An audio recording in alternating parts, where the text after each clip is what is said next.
Toastmasters. Good afternoon. Today I'm going to explain a little bit my love for soccer. Okay.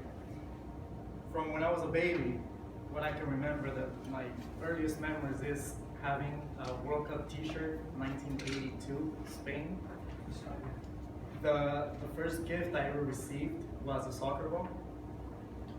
My most fun memories were when I ever got a new jersey or a new pair of soccer cleats. So I'm telling you this because I want you to understand that I was born into a soccer-rich culture. Okay, I was just born into it. Just to give you a quick background, my father's Ecuadorian, my mother's Argentinian, and when we were younger, they would actually sit us in the living room, all of us, in front of the TV, and they would put on the Argentinian jersey and make us watch the games when Argentina played, because the stronger side was from my mother's side, so it would make us watch Argentina. Okay. Now, whenever I got a little older, I said to myself, well, I'm from Ecuador. I was born in Ecuador. I have my own national team that plays on the street for me, so why not follow my own team?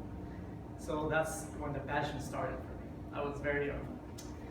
Then I moved to the United States, 1992. Back then when soccer was nothing here. So my buddies would tease me saying kickball or things like that, because here in the States, the biggest sports are American football and basketball, which are sports that I love, but it's not my soccer. So I mean, it was a good thing and it was a bad thing at the same time, because the bad thing is that I missed it a lot.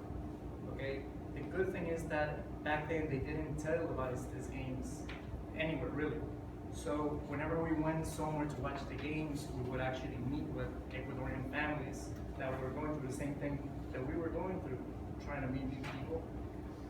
And you would see yourself hugging people you didn't know, crying with people you didn't know. And that's how we actually became friends with these people. Actually, they are friends to us until this day because of that connection that we have. I want you to understand one thing: soccer in many places, it's religion, it's passion, it's hope for many. Poor countries like Brazil and Argentina, for example, these kids have nothing really. And soccer is such a cheap sport to play that all you need is a couple of rags to put together a soccer ball and play with it. So they see icons, worldwide icons like Pelé, like Maradona, like Messi, Neymar, who came from the same streets, same neighborhood, from dirt courts, and they made it this far. They helped their families a lot, and in some war-battered countries, this is the only hope these kids have. It's the light at the end of the tunnel for these kids. I've been fortunate enough to travel the world, and everywhere I go to a soccer stadium. Everywhere. For me, that is the first thing I look for, and it's always a different sensation. It's always a different experience. From Brazil to Argentina to places in Europe like Germany and Italy, it's always a different feeling. Even here in the States, when you go to a game, it's a different feeling. And again, I've been fortunate enough to actually feel that passion.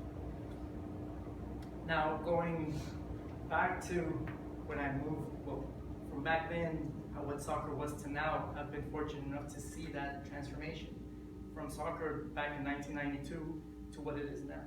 So now they actually televise the games everywhere in the big networks. People have viewing parties when it's the World Cup because the men's soccer team has grown so much, the US men's soccer team. The women's soccer team has always been big, that was the footprint for the US to actually come up to the soccer stage, if you want to call it. So I actually love seeing this in the United States. Okay, I always look forward. For me, the biggest season in my life is World Cup season. Unfortunately, it's only every 4 years, so I don't get to enjoy it every year. But at the end of the day, it's something that I love dearly. So, because of what I just told you, the passion that soccer has for the main rivalries that soccer has brought up in sports, such like Brazil and Argentina, which are countries, actually citizens that don't like each other because of soccer, nothing else. It's not because of any war history or anything like that, it's purely soccer. And because of just the hope that brings to the world, I can actually say that soccer is the king of sports. Fellow Toastmasters.